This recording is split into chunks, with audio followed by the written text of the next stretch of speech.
இந்த கோவில் அது வாழ்க வாழ்க, கோமரத்தார் வாழ்க வாழ்க, நாட்டாவை தருமகத்தார் பொக்கிஸ்தார் கணக்க பிள்ளை வரி கொடுத்த மக்கள் எல்லாம் அட்வான்ஸ் கொடுத்தவர்கள் ஆதரித்த சீமான்கள் அனைவரும் வாழ வேண்டும்.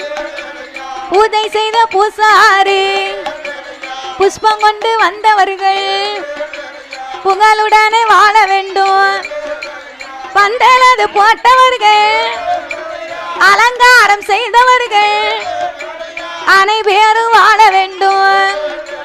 மேலும் மத அடித்தவர்கள் ஐயா நாதேஸ்வர வித்வான்கள் நலமோடு வாழ வேண்டும். கோவில்